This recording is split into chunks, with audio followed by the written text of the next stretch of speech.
to the flag of the United States of America and to the republic for which it stands, one nation, under God, indivisible, with liberty and justice for all. I'd like to thank the Commission on Presidential Debates and thank you, Mr. Lear, for allowing me this time in the honor of asking a question or two to the candidates running for our country's highest office. It is an honor and a privilege to be here representing the many children whose very lives will be in your hands. I'm sure some of what I'm about to say will be news to you both, but it should be no surprise at all that pediatric cancer is not only severely underfunded in the USA and around the globe, but in many cases of cancer in children, it's just non-existent. Each school day, 46 children are diagnosed, and each and every day in our country, 7 children die.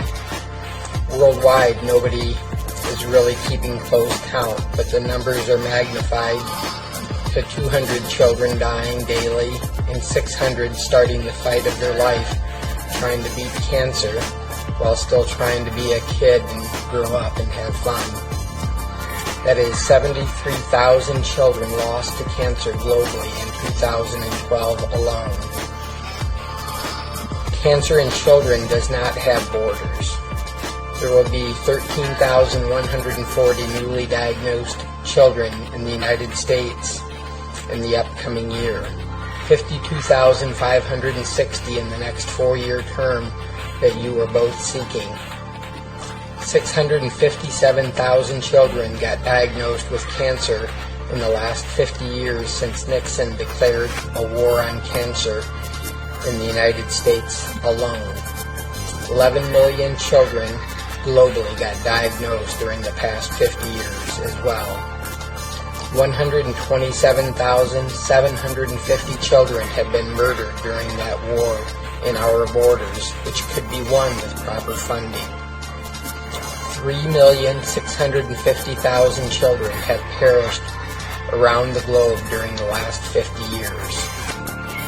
I know I am tossing out a good deal of numbers, but that means there are in the area of 2 million, if that's correct, close to 2 million voters, counting just the child that was lucky enough to beat their cancer or is still fighting for their life or in remission and now are young adults, or their parents that will be voting in the next few weeks who have been affected by childhood cancer. And that is certainly enough voters to decide who the next president will be in this tight race that you two are currently in. I personally do not make my political ideology known to the public, and not many know, my friends or family know where I stand politically, but I will give my vote to the one of you who promises to do the most for children currently fighting cancer and the ones yet to be diagnosed. You both have children, and I want to reach out to you both as dads and ask you to put pediatric cancer way up on the list of things to do no matter which one of you end up being our next president. So at this time, I ask of you, President Obama and Governor Romney, what will you two bring to the table that will shine the lights on pediatric cancer and properly fund the research that will not only save many thousands of children for years to come, but create untold tens of thousands of jobs in the highly technical field of pediatric cancer research. It costs over $3 million for the failed treatment plan for our son Max. There has been only one new drug developed to be used for treating children with cancer in the last 20 years. It's proven that many adult cancers that get proper research funding, it leads to cures. We owe our children the first cure and not the last. The money invested now into pediatric cancer research will be saved in failed treatment costs resulting in the unnecessary deaths of children all over the world and in every state of our nation. In these critical financial times, it makes all the sense to put aside the emotional side of cancer in children, if that's possible, and just look at the amount of money that is the taxpayers end up paying in failed treatments. If we invest enough right now to find the cause/cure for cancer in children, we will get every nickel of it back by not spending $39,420 million in the next course of a 3-year treatment plan for just the children who will get diagnosed in the upcoming year. My phone would not even calculate the last math above, so forgive me if I am off by just a few million. I'm not looking for a general answer to satisfy the listeners of this debate, but a guarantee that we will put forth the same efforts to end cancer in children as we did to put a man on the moon, but in 1/4 of the time. Our son Max was one of the 200 children who died on Thanksgiving Day of 2010. He was my buddy. When he died, so did I.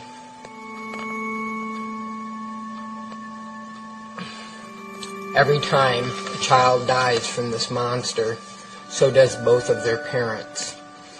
They die on the inside in many cases, and like I, are no more than a carcass going through life for the remainder of their family.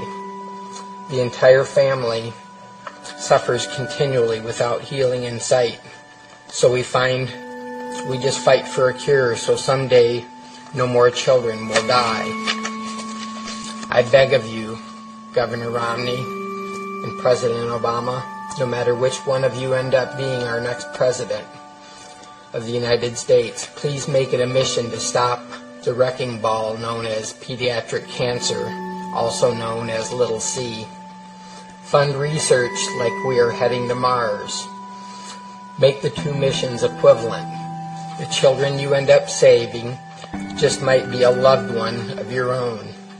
Cancer is the #1 disease killer in our youth of future generations. It kills more infants, toddlers, children, and teenagers than most all other diseases combined, including AIDS.